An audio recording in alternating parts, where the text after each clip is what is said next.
let's get this on your podcast now. As somebody that played overseas, I remember my first overseas game, Fabian.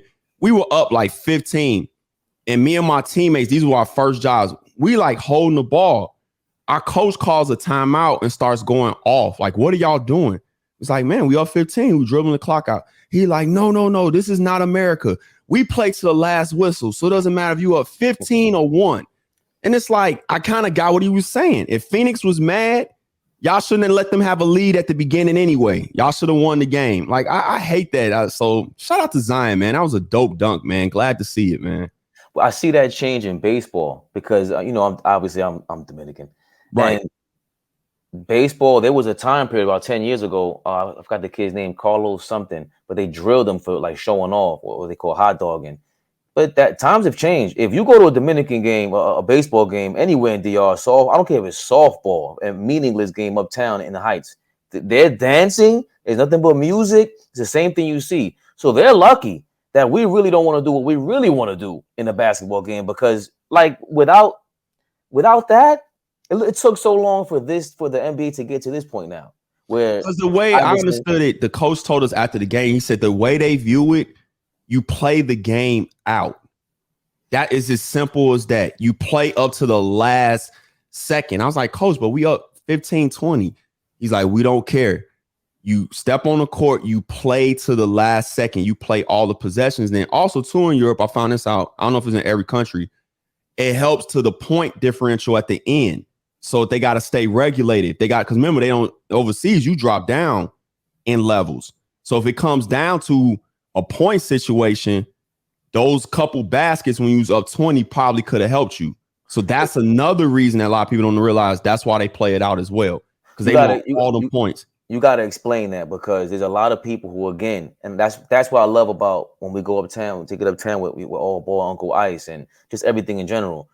These are things people don't talk about. Homicide is in Australia. What is it in Europe that they do, the point differential? Why does that matter? Because, like, you don't get to stay up at the top level or the middle. Like, you're always trying to move up. You see it in football right now because the World Cup is going on in soccer. But it's called, you want to stay regulated. Remember, Adam Silver had floated that out there to try to stop tanking. Like, if the Rockets finish at the bottom, they drop down and we bring up a G League team. Right? We know that's not realistic because it's just not how the NBA is set up. But it's the same thing. So let's say it comes down to you and another team had the identical record. They're going to go to the point differential, or in soccer, the goal differential, and see who did more. And then that team will breaks the tiebreaker. So the other team stays up. The other team goes down and gets deregulated, and they bring up the next team from another division. So that's another side of why they play it out all as well. And a lot of people don't realize that. And it feels more competitive. That all started with David Stern. He wants the NBA to be FIBA. You know what I mean? Like, he wanted to, God bless it dead, but he wanted the NBA to be more like soccer and to at least get that international appeal and things like that. Once you have someone who understands soccer is the biggest international sport, if you get to understand these rules, dribbling the ball, it's both the same. Oh, you dribble with your feet. Oh, they dribble with their hands. Okay, now you understand point differential. When you have fans able to understand that, they become consumers, or they're able to be converted to consumers easier. But the Pelicans, I said it last year, they were dangerous because you can't have a team 1 through 9 and then you lose. Brandon Ingram hasn't played in 7 games. He's been in and out the lineup all season. Remember, he had the concussion. Now, I don't know what injury he's doing now. No, we talked about it in different spaces. I thought they was a year early, and it didn't play out exactly like I thought, because Brandon Ingram was my Ja Morant player this year. He was the guy I thought that was going to use the last season's momentum. The play-in game was like a coming out party for him, that first series, and then carry that momentum into like an all NBA season. Now, when he hasn't been able to get that rhythm because he's been in and out of the lineup, but the way they've constructed this team, their only issue is chemistry as far as who's going to play certain rotational minutes. Because they got guys that they can play almost 8 to 9 guys every night. That's the only issue I see with them, is their health. And when it comes down to it, what is Willie Green's rotations are going to look like? Because you're trying to play Devontae Graham minutes. Jose Alvarado was coming off like a week ago or a few days ago. He had a 38-point career high game. Then you have, of course, Najee Marshall is not in the rotation all the time, but he's good. You got Herb Jones. I always forget his name. I love his game because he's more than a shooter. I gotta look it up real quick. I always forget his name. Don't worry about it. We ain't live. Even if we were live, this is dope. Murphy. Trey Murphy. Yeah, big time. Trey Murphy. Yeah, who I think can be more than just a shooter. So no, I think this is part of their maturation process. I think anything for them, if they're healthy, if you can make it past the second round and get to a conference finals, that's a win for them. Because I am one of those people that believe that, and I went against my beliefs last year with the Grizzlies, but I'm usually one of those guys that feel like you got to kind of suffer some losses, go through some things in the playoffs before you're ready to ascend to that next step. I thought the Grizzlies were showing us last year that they could break that mold, but it shows you the value of that experience. And I think the Pelicans are in good shape. It's just that they have to stay healthy. And I don't see there hasn't been the Jaylen Brown, Jason Tatum obstacle, the hurdle that they had to get through to learn how to play with each other. Brandon Ingram and Zion like magically just play well together. The whole team is just seamless. And like you said, you pointed out the biggest question mark. What is the go-to lineup? What is it? Because when you're down 15, when the other team is scoring, this is what the Knicks don't have. When I argue with everybody saying, RJ's a number one or this guy's a number one, you can't be a number one if you can't stop the bleeding and you can't start it either. So is Brandon Ingram that guy for them? He is. When he's healthy, he's been proven to be that. Nate technically got three guys, right? Because CJ McCollum is a guy that can do that as well. It's funny how it is because you'll have some guys in the NBA like a CJ McCollum, who I don't think is a star or a superstar, but what he's good at, like he's superstar level almost good at as far as getting a bucket. If that makes sense, like I don't think Herb Jones, for example, since we're talking about the Pelicans, is a star or a superstar, but he's like a superstar level type defender, right?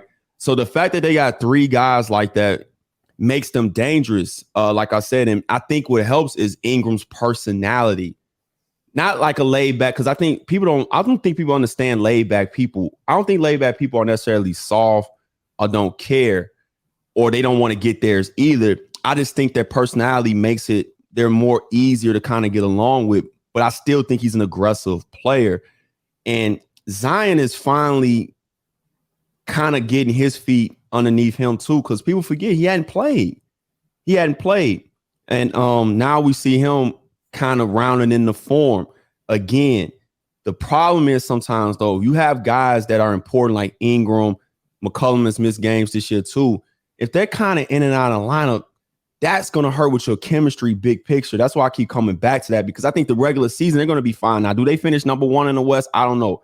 But I did say coming into the season, Fabian, wouldn't surprise me if we had 6 to 7 teams win 50 games. Like, I think the parity across the league is like that when it comes to the regular season.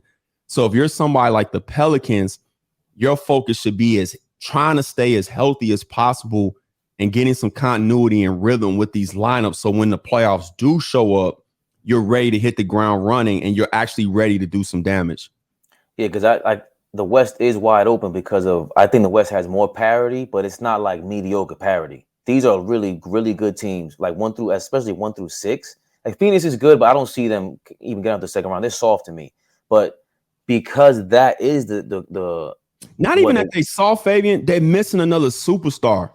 It's like the argument or another star. That's the argument I made with Luka podcast in Dallas.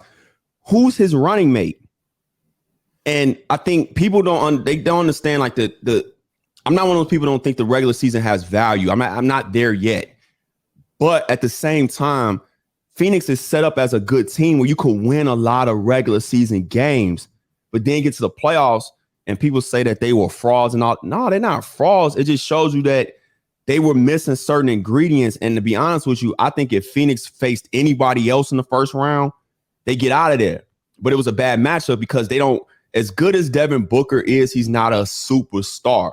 So I'll just tweak that a little bit. Not that they're soft. I just think the team is constructed how it's constructed. And to win a championship, you have to have a good number 2. You just do. And who is Phoenix's number 2? Whereas while we're talking about the Pelicans, they got 3 guys. You got Ingram, Zion, and CJ. Take a pick who's 1 or who's 2.